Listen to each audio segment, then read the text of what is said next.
Guys, இந்த ஊர்லயும் திருடர்கள் இருக்காங்க அப்படிங்கறது என்னால நம்பவே முடியல. பாத்தீங்கன்னா ரீசெண்டா இப்ப நான் ஒரு விஷயம் கேள்விப்பட்டேன். எனக்கு உண்மையாலுமே பெரிய ஷாக் ஆயிடுச்சு. பாத்தீங்கன்னா நம்ம நண்பர் ஒருத்தருங்க ஒரு கம்பெனில ஒரு 12 வருஷமா வேலை பார்க்குறாரு, லேபரா இருக்காரு. அவர் பாத்தீங்கன்னா ஸ்ரீலங்காவை சேர்த்த நண்பர் தான். அவரு பாத்தீங்கன்னா 1200 திரம்ஸ் அவருக்கு சம்பளம். இவர் பாத்தீங்கன்னா மாசம் பணம் அனுப்ப மாட்டாரு. பணத்தை சேர்த்து வச்சிருந்து ஒரு 3 மாசத்துக்கு ஒரு 4 மாசத்துக்கு ஒரு தான் பணம் அனுப்புவாரு. அது மாதிரி அனுப்புற ஆளுங்க இவரு. லேபர் தான், நல்ல வேலை செய்யறவரு, என்ன கொஞ்சம் விவரம் தெரியாத ஆளு. இவருக்கு பாத்தீங்கன்னா ஒரு ஸ்கேம் நடந்துச்சு. அதை நான் கேட்கும் போதே எனக்கு உண்மையாலுமே பெரிய ஷாக்கிங்கா இருந்துச்சு. ஏன்னா நம்ம ஊர்ல இது மாதிரி திருடர்கள் இருக்காங்க, அது நிறைய நான் கேள்விப்பட்டிருக்கேன், நிறைய ஃபோர்ஜரி பண்றாங்க அப்படின்னு சொல்லிட்டு. ஆனா இந்த ஊர்லயும் இருக்காங்களாங்கிறது என்னால உண்மையாலுமே நம்பவே முடியல. என்னன்னு பாத்தீங்கன்னா இப்ப நம்ம ஊர்ல பாத்தீங்கன்னா ஃபோன் பண்ணி உங்களுக்கு பிரைஸ் விழுந்திருக்கு, உங்க பேங்க் டீட்டெயில்ஸ் சொல்லுங்க, உங்க பின் நம்பர் சொல்லுங்க, உங்க பாஸ்வேர்ட் சொல்லுங்க, உங்களுக்கு பிரைஸ் விழுந்திருக்கு, நாங்க உடனே உங்க அக்கௌண்ட்ல டிரான்ஸ்ஃபர் பண்ணிடுறோம் அப்படி இப்படின்னு சொல்லுவாங்க. அது நிறைய நான் கேள்விப்பட்டிருக்கேன், நிறைய நடந்திருக்கிறதும் கேள்விப்பட்டிருக்கேன். அது நமக்கே பாத்தீங்கன்னா நிறைய பேங்க்கள்ல இருந்து மெசேஜ் வந்துகிட்டே இருக்கும். உங்களுக்கு வர ஓடிபியோ உங்களோட பின் நம்பரோ யாருக்கும் ஷேர் பண்ணாதீங்க. எந்த பேங்க்ல இருந்தும் ஃபோன் பண்ணி உங்களோட பின் நம்பர் சொல்லுங்க, இப்போ ஒரு ஓடிபி வரும் சொல்லுங்க அப்படின்னு சொல்லி யாருமே கேட்க மாட்டாங்க. அப்படி உங்களுக்கு ஏதாவது சந்தேகம் இருந்துச்சுன்னா நீங்க நேரா போய் பேங்க்லயே கான்டாக்ட் பண்ணலாம். இதுதான் நம்ம ஊர்ல நிறைய பேர் சொல்லிட்டு இருக்காங்க, எச்சரிக்கையா இருங்க எச்சரிக்கையா இருங்கன்னு. இந்த ஊர்ல பாத்தீங்கன்னா அதோட பயங்கரமான விஷயம் பாருங்க. அவருக்கு ஒரு போன் ஒன்று வந்திருக்கு. என்னன்னு பாத்தீங்கன்னா போன்ல பேசுனது பாத்தீங்கன்னா துபாய் போலீஸ் ட்ரெஸ் போட்டுட்டு ஒருத்தரும், இங்க உள்ள அரபிகள் இருக்காங்களா அவங்க போடுற மாதிரி ஒருத்தர் ட்ரெஸ் போட்டு இருந்திருக்காரு. 2 பேரையும் பாத்தீங்கன்னா இந்த நாட்டவர் போல அவருக்கு தெரிஞ்சிருக்கு.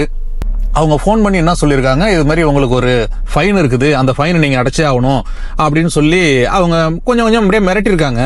அவருக்கு என்னன்னா இது மாதிரி போலீஸ் ஃபோன் பண்ணி கேட்டா என்ன பண்ணுவாங்க, ஒரு பயம் வரும்ல, அது மாதிரி அவருக்கு வந்துருச்சு. அவரு டக்குன்னு அவருக்கு அந்த அளவுக்கு விவரம் தெரியாம போயிடுச்சு. இன்னொரு விஷயம் பாருங்க, இது வாய்ஸ் கால்ல வரல, வீடியோ கால்ல வந்திருக்கு. அத அவர் என்ன பண்ணிட்டாரு, சரி ஓகே போலீஸ் தான் இருக்குன்னு சொல்லி அவர் நம்பிட்டாரு, வேற ஒண்ணும் இல்ல.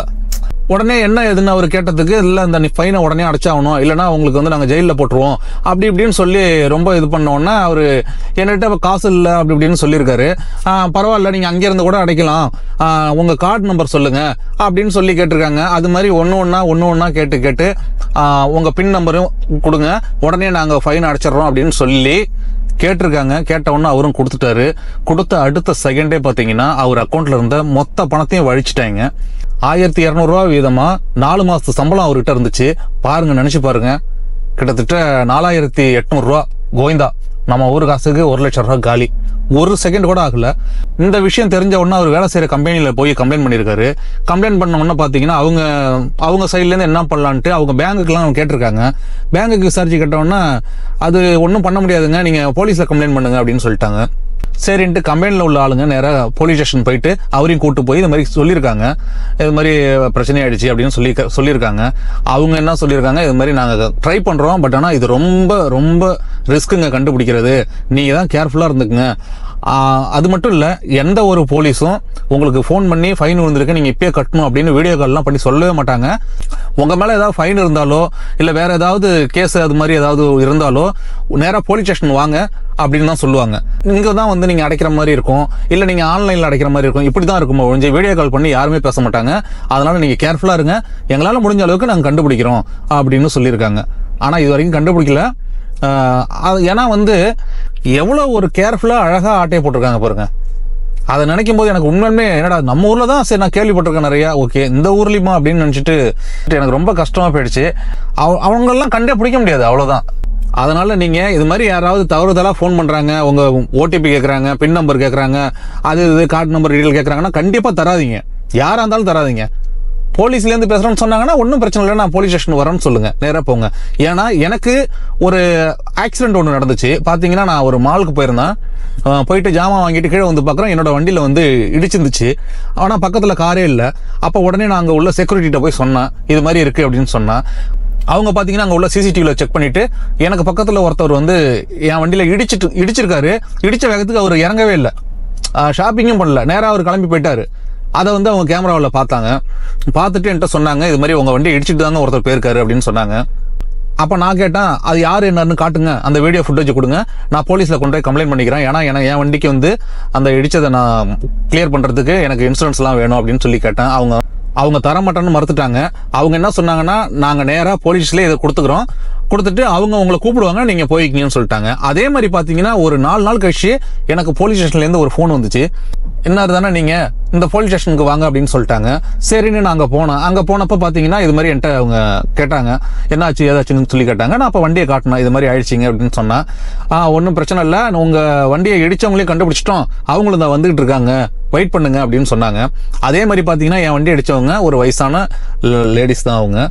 அவங்க தான் தெரியாம தான் இடிச்சிட்டாங்க. பட் இடிச்சிருந்தாலும் இந்த ஊர்ல நான் பாத்தீங்கன்னா ஒரு கம்பெனில வேலை பார்க்குறேன். அப்ப என் வண்டியில இது மாதிரி ஒரு ஆக்சிடென்ட் ஆயிருக்குன்னா அதுக்கான டாக்குமெண்ட் எல்லாமே காட்டி ஆகணும். அது மட்டும் இல்ல, இங்க வந்து இது மாதிரி ஏதாவது ஆக்சிடென்ட் ஆயிருக்குன்னா இன்சூரன்ஸ் கவர் ஆகிறதுக்கு உங்களுக்கு கண்டிப்பா போலீஸோட ஒரு பேப்பர் தேவைப்படும்.